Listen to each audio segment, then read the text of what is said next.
हाय। Okay, हासिल।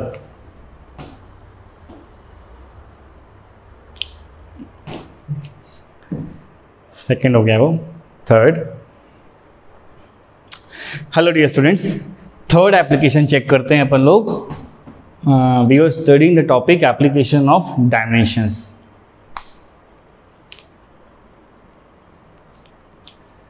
Okay my dear students, hello dear students,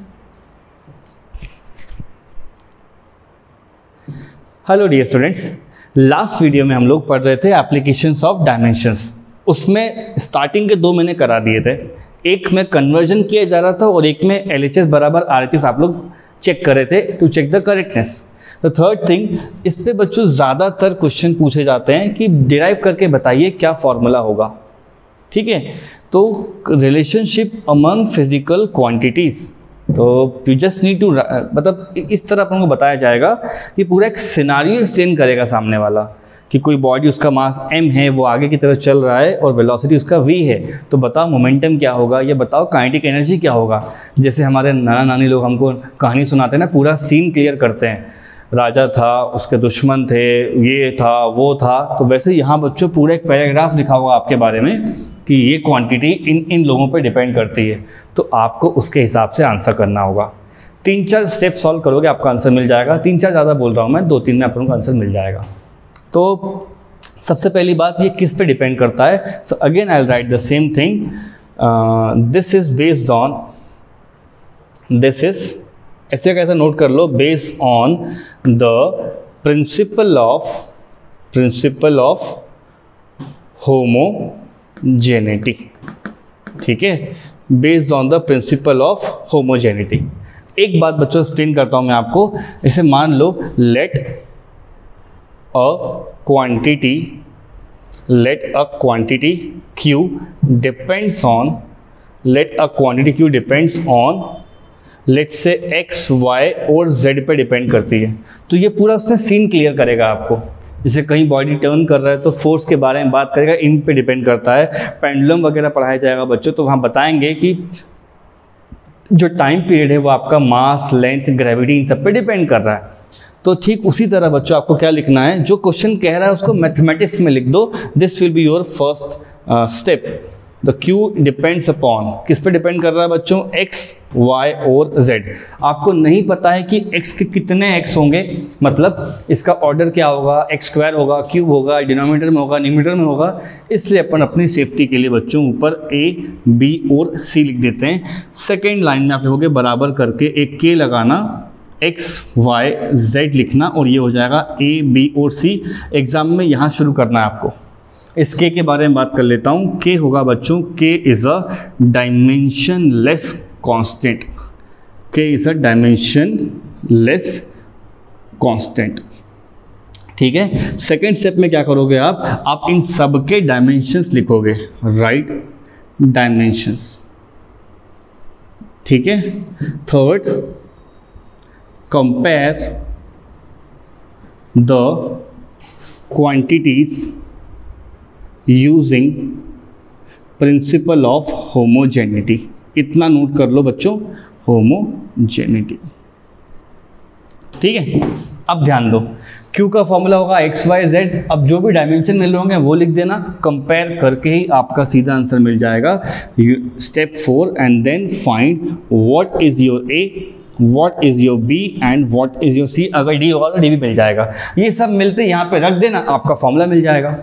एक disadvantage है, जो ये कांस्टेंट है ना बच्चों, ये कितना आएगा ये अपन नहीं पता कर सकते। So I take a separate page about the disadvantage of dimensions. वहाँ बता दूंगा मैं आपको कि ये k अपन को नहीं मिलता है। अब यहाँ तक का नोट कर लो। मैं आपको इसी पर एक क्वेश्चन सिखाना शुरू करता हूँ, तो आपको बड़े ही आसानी से चीज़ें क्लियर हो जाएंगी। फिर एक्सप्लेन करता हूँ बच्चों, एक पूरा कंडीशन सिखाएगा आपको, वो कहानी सुनाएगा, ऐसा था और ऐसा था। वो सब देखने के बाद आप मैथमेटिक्स में ये लिख सकते हो, इसके डायमेंशन डालना, मास वाले को मास से बात कराना, लेंथ को लेंथ से, टाइम को टाइम से, और आपको आंसर दे देगा। ये बात खत्म, और कहीं नहीं जा रहा है। कोई फॉर्मूला आपने देखा आज तक वो डिराइव हो जाएगा बच्चों इस पे। हाँ, कुछ फॉर्मूले एक्सेप्शंस लगते हैं, मैं बताऊंगा लिमिटेशंस ऑफ डायमेंशन में, अगला ही टॉपिक आएगा हमारा वो, वेट फॉर दैट मोमेंट। अभी तक की बात में मैं बोल सकता हूँ कि पहले मैं एक कहानी सुनाऊंगा, उसका मैथमेटिकल आंसर आप लिखोगे and then you will have your answers. Our intent is to solve A, B and C and then put this on the standard equation which you have right, और उसके बाद अपने पास आंसर मिल जाएगा।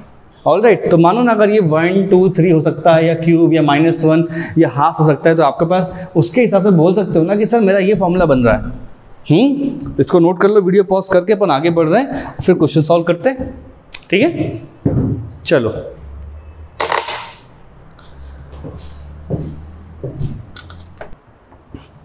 All right students, let's take this question. NCERT का question है और school के टेस्ट में पूछा जा सकता है, ढंग से पढ़िएगा इसको। The time period of simple pendulum depends upon mass, length of string L और ग्रेविटी पर डिपेंड करता है। तो बच्चों अभी एक्सपेरिमेंट शुरू होंगे आपके स्कूल में, लैब वगैरह जाके, तो अपन टाइम पीरियड चेक करेंगे पेंडुलम का। पेंडुलम का मतलब होता है एक बहुत ही ह्यूज मास किसी बहुत ही मासलेस स्ट्रिंग के पास क्या कराओ, इस तरह से हैंग करके रखा हो, इसको डिस्टर्ब करोगे बच्चों तो ये राइट साइड और लेफ्ट साइड दोनों तरफ जाता है, और एक बार यहाँ जाना आना और वापस से जगह पे आने को टाइम पीरियड कहते हैं, वन ऑसिलेशन। इससे ज़्यादा डिटेल मत सोचो उसके बारे में, क्वेश्चन ने बोल दिया है आपको कि टाइम पीरियड डिपेंड कर रहा है, इसने कहानी सुना दी आपको, उस कहानी को मैथमेटिक्स में कन्वर्ट कर लो। तो time period depends upon mass, length and gravity. कितना मास है, कितना लेंथ है, कितना ग्रेविटी है मैं नहीं जानता हूं, तो ए, बी और सी। इस पूरे पेज पे मेरा इंटेंशन एक ही रहेगा कि मैं ए, बी, सी कहीं से भी फाइंड करके ला दूं। So this is your step number 1 when you try to solve the question. तो time period will be a dimensionless constant, मास के ऊपर A, L के ऊपर B, G के ऊपर C। बच्चों डायरेक्ट यहाँ से भी सॉल्व कर सकते हो, कोई दिक्कत नहीं, फुल मार्क्स ही देगा टीचर। अब क्या करना है आपको, ये होगा स्टेप नंबर 1। रिमेंबर करो मैंने बताया था, पहले ये लिख लिया, इसके डायमेंशन लिख लिए, फिर कंपेयर कर दिया और आखिरी में अपना फॉर्मूला लिख लिया। ये आपका पेंडुलम होता है जनरली बच्चों, यहाँ कहीं आपके पास ग्रेविटी बताई जाती है, इसको बॉब कहते हैं, इसके पास मास होगा, एक्सपेरिमेंटल सेटअप है, तो इतनी चिंता मत करो, लैब में जाओगे तो टीचर बता ही देगा कि वो क्या कर रहा है पेंडुलम। वहाँ पे बहुत तरह के होते हैं पेंडुलम, मेरे पास यहाँ साफ साफ शब्दों में लिखा हुआ है कि सर जी पेंडुलम आपका वाला कौन सा है, सिंपल वाला। ठीक, नेक्स्ट लाइन में मैं इनके डायमेंशन लिखूंगा, और मैं कैसे लिख रहा हूँ बच्चों उस बात पे ध्यान देना, it will become very easy for you to solve. Okay तो देखो ये लिखा है टाइम पीरियड इक्वल्स टू के एम, और ये सब बातें लिखी हुई हैं, ध्यान से देखो। इसका डायमेंशन होता है, ढंग से लिखना है इसको, m 0 होगा, l 0 होगा, t की वैल्यू 1 होगा। डायमेंशन लेस कॉन्स्टेंट को उड़ा दो यहाँ से, किसी काम का नहीं है, डायमेंशन नहीं इसके पास, तो आपको कोई हेल्प नहीं कर सकता। ये मास है, m मतलब मास ऑफ द बॉब, तो ऑब्वियसली मेरा कॉन्शियसनेस ये कहता है कि मास को मैं यहाँ पर m लिख लूँ, ब्रैकेट लगा के ऊपर a कर दूँ, लेंथ के लिए बच्चों l लिख लूँ, ब्रैकेट लगा के बच्चों b कर दूँ, और ग्रेविटी का तो पूरा देश जानता है, LT-2 लिख करके बच्चों C लिख दो। अब आ रहे हैं अपन सबसे अपनी एरर प्रोन लाइन पे। गलती होगी एग्जाम में तो केवल इसी लाइन में होगी, वरना नहीं होने वाली। तो इसका हैक सुन लो आप लोग, आप थोड़ा गैप देख करके बच्चों M लिख लेना, L लिख लेना और T लिख लेना। और जैसे टीचर वाइवा लेता है ना अपना, जो थोड़ा टफ टीचर होता है, स्ट्रिक्ट टीचर, ओए चलो तुम बताओ इसके पास क्या है, तुम बताओ उसके पास क्या है, तो वैसे ही बच्चों आप लोग मास पर बैठ के इनसे पूछना, भाई किस किस के पास मास है, हाथ ऊपर करो। तो ये वाला मास यहाँ चेक करोगे तो केवल A के पास निकल के आएगा, तो यहाँ आ जाएगा A। लेंथ पे बात करोगे बच्चों तो लेंथ आपके पास B के पास है, और लेंथ इस बेचारे के पास भी है, तो B + C हो जाएगा। मैं ये चीज़ बताने के लिए आपको बोल रहा था, गलती करोगे एग्जाम में तो यहीं पे करोगे, क्योंकि आपको पता होता है ना मेरे भाई, x की power n multiply by x की पावर n कितना होता है, छोटी क्लास से पढ़कर आते हैं, और टीचर को पता है कि आपको भी पता है। टाइम पूछोगे तो बोलेगा भैया टाइम केवल लास्ट वाले के पास है, और आंसर हो जाएगा 2C, और लेफ्ट हैंड साइड पे m0, l0 और t की पावर 1। फिर बढ़िया बढ़िया शब्दों में 3 लेटर्स लिखने, 3 वर्ड्स लिखने हैं आप लोगों को कि according to the principle of homogeneity. मस्ती करने वाला बच्चा मस्ती करने वाले बच्चे से बात करेगा, और पढ़ने वाला बच्चा पढ़ने वाले बच्चे से बात करेगा। तो प्रिंसिपल ऑफ होमोजेनिटी क्या लिखा है बच्चों, प्रिंसिपल ऑफ होमोजेनिटी। ये मास है, ये मास है, अगर दोनों के बेस बराबर है then you can compare their parts. So यहाँ हो जाएगा 0 बराबर A, यहाँ हो जाएगा 0 बराबर b plus C and then 1 बराबर t के ऊपर 1 है और यहाँ t के ऊपर बच्चों -2c है। बस इतना। इसके बाद आपको क्लास 10th का लीनियर इक्वेशन इन 2 वेरिएबल्स लगाना है और घुमा फिरा के एलिमिनेशन, सब्स्टिट्यूशन, काटा पीटी दिमाग चलाना है, जो भी कुछ करना ताम झड़ाम करके आपको a कितना आया वो लिखना है, b कितना आया वो लिखना है और c कितना आया वो लिखना है। साफ दिख रहा है भैया, a तो 0 हो गया, c कितना हो जाएगा बच्चों -1/2। इस c की वैल्यू को यहाँ पे रख दूंगा तो b हो जाएगा तुम्हारा +1/2। ये तीनों चीज़ें आते ही सॉल्व क्वेश्चन। इन तीनों को यहाँ पे रख दो। अब करना ही क्या है भाई, ये भी सर करके देंगे। अब यहाँ रखो, यहाँ पे बराबर कांस्टेंट हो गया k, मास के सर पे 0, लेंथ का मतलब b के सर पे हाफ, g के सर पे प्यारे बच्चों -हाफ। हाफ का मतलब रूट होता है, माइनस का मतलब नीचे आएगा वो। तो आपका फॉर्मूला प्रूफ हो चुका है। k लिखेंगे, इसको उड़ा दो यहाँ से। किस काम का, अगर पावर 0 इसकी तो हो जाएगा रूट के अंदर L/G। और 2 महीने के बाद सर पढ़ाएंगे आपको बहुत ही शान से। वो हो जाएगा T = बोलो, ये हो जाएगा 2 पाई रूट के अंदर L/G। मैं ये नहीं कह रहा कि आपको अभी कांस्टेंट की वैल्यू 2 पाई लिखनी है। मैं ये कहना चाह रहा हूँ कि ये फॉर्मूला एक्यूरेट है और ये फॉर्मूला आप डायमेंशन से लेकर आए हो, तो ये हमारा लिमिटेशन है कि हम ये K क्या है पता नहीं कर सकते।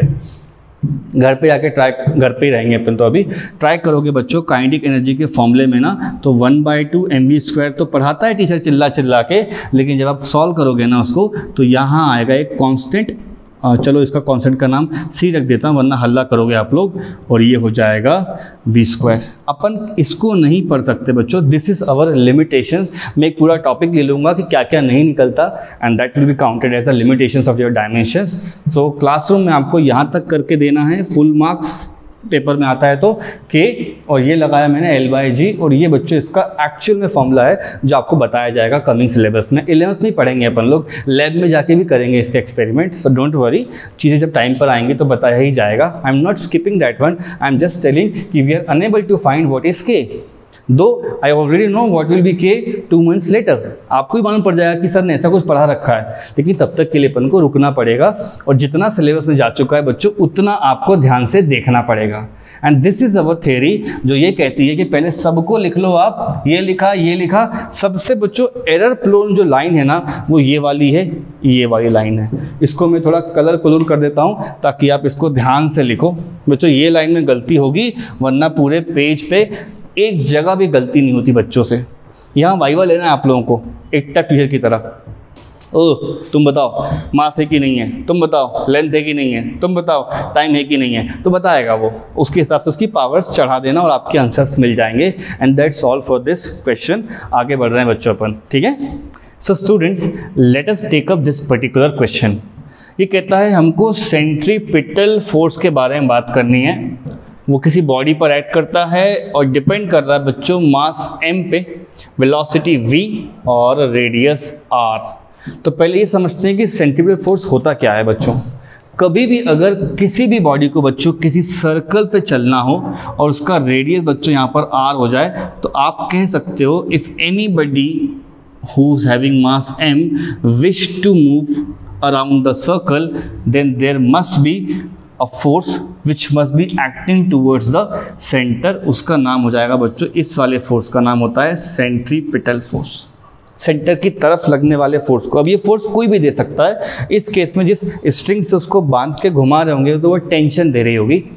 I will teach you in detail जब लॉज ऑफ मोशन पढ़ेंगे अपन। अभी समझ लो कि एक आदमी है जिसको सर्कल पे चल के जाना है, तो उसके पास मास है, वेलोसिटी है, रेडियस है सर्कल का, तो फोर्स पता करना है। तो जो जो मैंने आपको सिखा रखा है वो पढ़ दो। ये पूरी कहानी लिखी हुई है बच्चों। इस कहानी का जो समरी है वो ये है कि जो फोर्स है वो डिपेंड कर रहा है बच्चों m पे, v पे, r पे। m की क्या वैल्यू होगी मैं नहीं जानता, v की नहीं जानता और r की नहीं जानता। This must be your starting point of the question.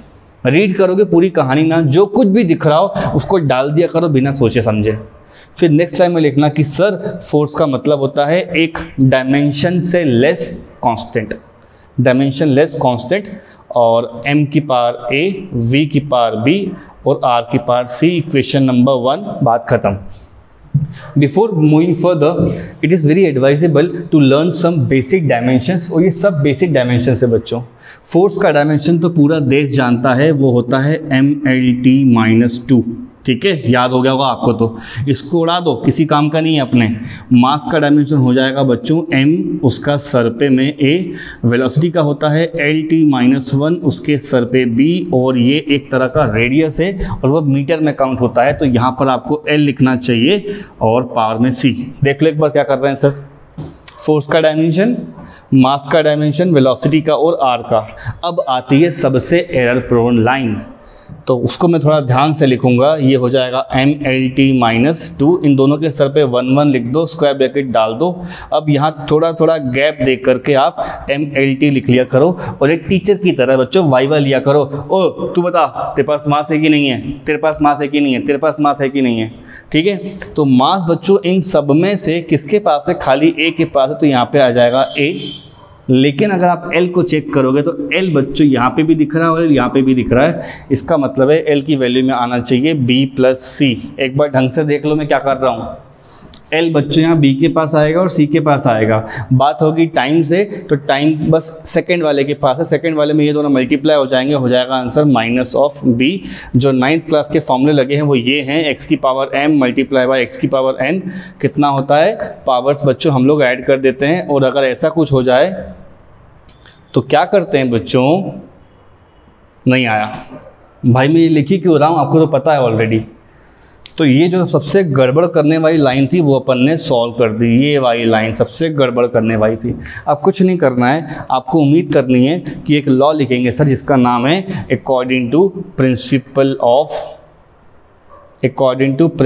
Of, बोलते जाओ बच्चों, इसको बोलते हैं प्रिंसिपल ऑफ होमोजेनिटी।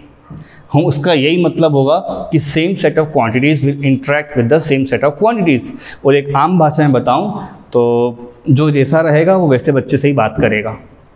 पढ़ाकू होगा तो पढ़ाकू से बात करेगा, बात करने वाला हुआ तो बात करने वाले से बात करेगा। तो m और m तो मैं कर सकता हूँ, दोनों के बेस बच्चों बराबर हैं और बाकी किसी से लेन देन है नहीं, डायमेंशन का मतलब ही यही होता है। तो यहाँ हो जाएगा 1 = a, इसके ऊपर 1 लिखा है और यहाँ L के ऊपर लिखा है प्यारे बच्चों B + C, और टाइम के ऊपर लिखा है -2 और यहाँ लिखा है -B। इसको यहाँ से उड़ा दो और बताओ A कितना आया 1, B कितना आया बच्चों, यहाँ से देखो B आ रहा है आपके पास 2, इस 2 को बच्चों यहाँ रख दोगे तो C आ जाएगा तुम्हारा -1। ये तीनों के तीनों मिल गए, मेरा आंसर ही आ गया। So now ultimately what I am going to write, force होता है बच्चों K, मास के सर पे A लिखा है और A की वैल्यू 1 है, V के सर पे B लिखा है, B की वैल्यू 2 है, R के सर पे C लिखा है, उसकी वैल्यू 1 है। तो इसको ऐसा लिखना होता है आपको, K लिखोगे बच्चों थोड़ा गैप दे करके लिख देना mv²/r, और मैं आपको जब लॉस ऑफ मोशन पढ़ाऊंगा तो वहाँ पे फोर्स का फॉर्मूला निकल कर आता है, एक्चुअली में निकल कर आएगा mv²/r। मेरी बात समझो बच्चों, और इसके हिसाब से यहाँ पर K की जो वैल्यू आ रही है वो आ रही है 1। तो ऐसा मैं नहीं बोलूँगा, आपको पेपर में इतना निकाल करके दे देना है, बोलना कि सर वो एक डायमेंशन लेस कॉन्स्टेंट होगा, it can be 1 also. Okay, तो डिबेट मत करने लग जाना कि सर पहले आपने K को 2π डाल दिया था और फलाना ढिमाका करा लिया था। नोट कर लो जल्दी से।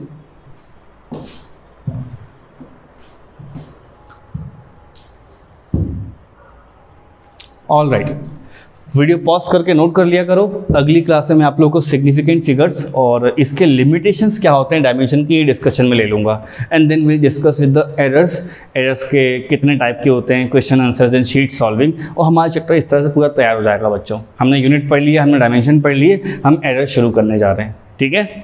तो यहाँ तक का नोट कर लो, अपन आगे बढ़ेंगे अगली क्लास से। और कुछ डाउट्स रहेगा करे तो कमेंट में डाल दिया करो, बहुत जल्दी जैसे ही मुझे मिला करेगा बच्चों मैं आप लोगों को बताया करूँगा।